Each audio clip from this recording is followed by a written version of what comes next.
மாதிரி கையில்லாத கால் இல்லாத வாய் பேச முடியாத மாற்றுத்திறனாளிகளை உள்ள பிடிச்சு வச்சுக்கிட்டு அதாவது விடிய விடிய இந்த பஸ்ல வச்சு அலக்கழிக்கணும்னு அவங்களுக்கு சொன்ன அந்த அதிகாரி யாரு?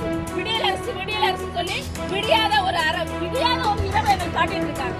இரவு ஃபுல்லா எங்க சுத்தி வச்சிருக்காங்க சென்னையை.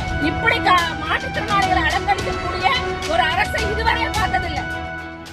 மாற்றுத்திறனாளிகளுக்கான உதவித் தொகையை 6000 ரூபாயாக உயர்த்த கோரி சென்னை எழும்பூரில் செவ்வாய்க்கிழமை போராட்டத்தில் ஈடுபட்ட மார்க்சிஸ்ட் கம்யூனிஸ்ட் மூத்த தலைவர் பாலகிருஷ்ணனின் மனைவியும் மாற்றுத்திறனாளிகள் சங்க பொதுச் செயலாளருமான ஜான்சி ராணியை போலீசார் தாக்கியதாக குற்றச்சாட்டு எழுந்துள்ளது.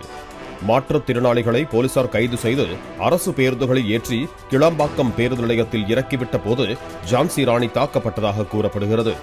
மயக்கமடைந்த ஜான்சி ராணியை பெண் காவலர்கள் ஆம்புலன்ஸில் ஏற்றி மருத்துவமனைக்கு அனுப்பி வைத்தனர்.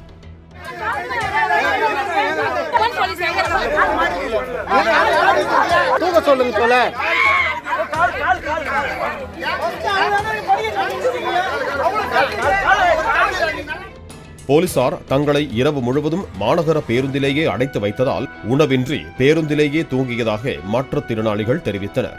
தீவிரவாதிகளை பிடிச்சு வச்சிருக்க மாதிரி கையில்லாத கால் இல்லாத வாய் பேச முடியாத மாற்றுத்திறனாளிகளை உள்ள பிடிச்சு வச்சுக்கிட்டு அதாவது விடிய விடிய இந்த பஸ்ல வச்சு அலக்கழிக்கணும்னு அவங்களுக்கு சொன்ன அந்த அதிகாரி யாரு? விடியல் அரசு சொல்லி விடியாத ஒரு இரவை எங்களுக்கு காட்டிட்டு இருக்காங்க. இரவு ஃபுல்லா எங்க சுத்தி வச்சிட்டு இருக்காங்க சென்னையை. இப்படி மாற்றுத்திறனாளிகளை அலக்கழிக்கக்கூடிய ஒரு அரசை இதுவரை பார்த்ததில்லை. இதனிடையே மார்க்சிஸ்ட் கம்யூனிஸ்ட் மூத்த தலைவர் பாலகிருஷ்ணனின் மனைவி தாக்கப்பட்டதற்கு கண்டனம் தெரிவித்திருக்கும் அதிமுக பொதுச் செயலாளர் எடப்பாடி பழனிசாமி, திமுக கூட்டணி கட்சி தலைவரின் மனைவியே போலீசாரின் தாக்குதலுக்கு ஆளாகும் நிலைதான் தமிழ்நாட்டில் நிலவி வருவதாக கூறினார்.